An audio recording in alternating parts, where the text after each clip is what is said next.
Bonjour et bienvenue dans la chaîne YouTube de Abdelkrim Toubali, enseignant de français de primaire, dans une nouvelle leçon de grammaire pour la 6e année intitulée l'adjectif qualificatif. Avant de commencer, s'il vous plaît, appuyez sur j'aime et s'abonner à ma chaîne et activez la cloche de notification pour recevoir des nouvelles vidéos. Merci d'avance.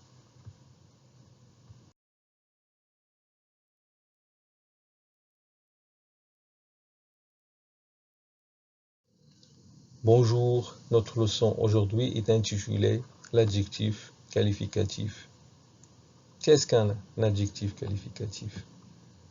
L'adjectif qualificatif est un mot variable qui exprime une qualité, une manière d'être de l'objet ou de la personne citée. Il s'accorde en genre et en nombre avec le nom qu'il qualifie. Regardez bien cette phrase. La nature est belle, verte et attirante. Comment est la nature? La nature est belle. Regardez bien le mot belle. Qu'est-ce qu'il fait? Il donne des précisions sur le mot nature. Comment est la nature? La nature est belle. Alors, nous savons par cet adjectif que la nature est belle. C'est une qualité. Hein? Très bien. Verte. La nature est aussi verte. Alors, une autre qualité. Et attirante. Alors, on donne ici plus de précision sur la nature. Qu'est-ce qu'on fait ici? On fait la description de la nature à l'aide des adjectifs qualificatifs. Belle, verte et attirante. Très bien. La nature est belle, verte et attirante. Très bien. Prenons un autre exemple. C'est un lion fort. C'est un lion fort. Regardez bien le mot fort. Qu'est-ce qu'il fait ici? Il donne une précision sur le mot lion. Comment est le lion? Le lion est fort. Le lion est fort. La deuxième phrase, regardez bien. Ce sont des lions forts. Ce sont des lions forts. Dans cet exemple, le lion est masculin, singulier.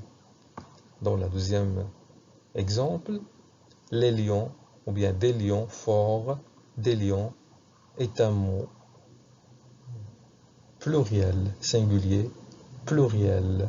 Regardez bien l'adjectif ici. Et dans cet exemple, l'adjectif qualificatif est au pluriel. Qu'est-ce que vous constatez? Que l'adjectif qualificatif s'accorde en genre et en nombre. Le mot lion est un nom singulier, masculin singulier. Dans la deuxième phrase, des lions est masculin pluriel. L'adjectif est également masculin pluriel. Alors l'adjectif qualificatif s'accorde en genre et en nombre. Nous allons voir aussi, c'est une lionne forte. Regardez bien le nom qualifié ici, la lionne. Une lionne est un nom féminin singulier. Forte aussi s'accorde avec le nom lionne. Forte est un adjectif singulier féminin. Très bien. Ce sont des lionnes fortes. Regardez aussi des lionnes est au pluriel. L'adjectif qualificatif est aussi a pris la marque du pluriel. Elle est féminin. Pluriel. C'est clair? Alors, on peut conclure que l'adjectif qualificatif s'accorde en genre et en nombre. Bien, nous allons essayer de voir une autre règle en ce qui concerne l'adjectif qualificatif. Regardez bien la place de l'adjectif qualificatif dans cette phrase. C'est un lion fort. Regardez bien, l'adjectif est placé juste à côté du nom qualifié. Nous pouvons aussi dire c'est un fort lion, comme on peut dire c'est un lion fort. Regardez bien, si l'adjectif qualificatif est placé juste à côté du nom qualifié, on dit que c'est un adjectif qualificatif. Épithète, c'est un adjectif qualificatif épithète. Très bien.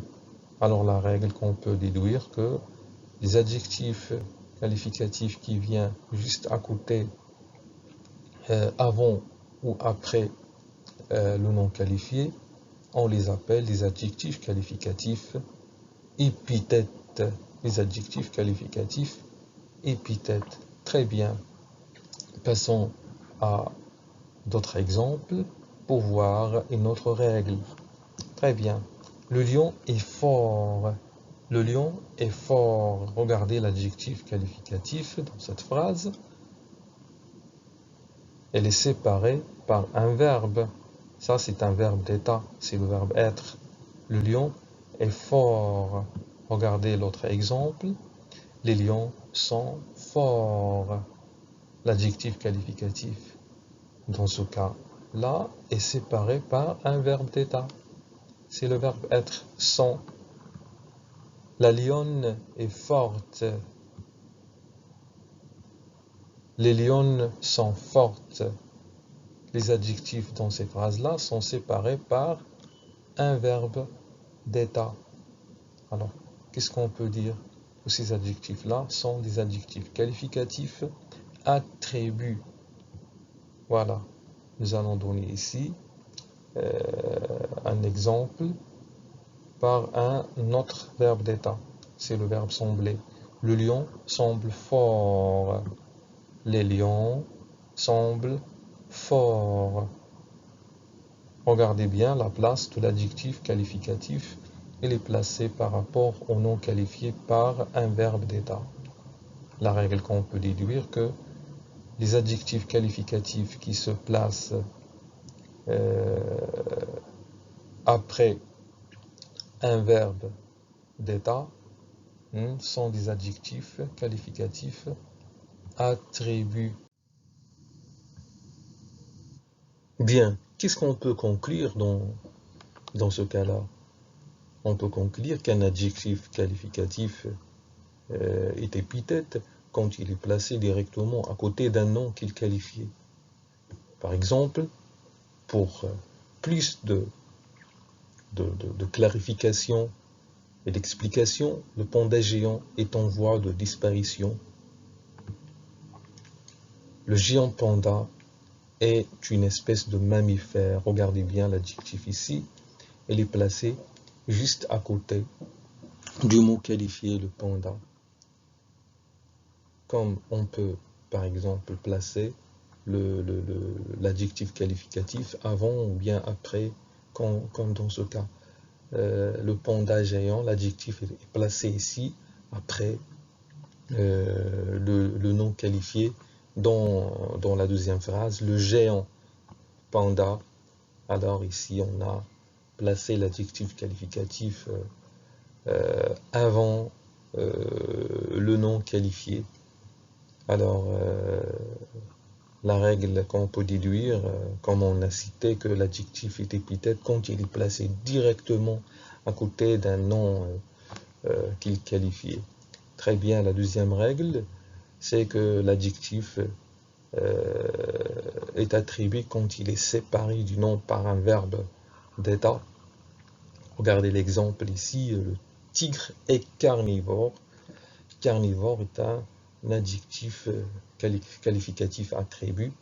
Pourquoi? Parce qu'il est séparé par un verbe d'état, comme vous le voyez ici dans cet exemple. La tigresse paraît dangereuse. Dangereuse est un adjectif qualificatif ici, parce qu'il est séparé par un verbe d'état, c'est le verbe paraître ici. Alors, pour savoir que les verbes d'état sont nombreux, à savoir être, sembler, devenir, rester, paraître. Il y en a aussi d'autres. On a cité ici seulement cinq verbes d'état. Ils sont plus utilisés. Très bien. Merci de m'avoir suivi et à bientôt.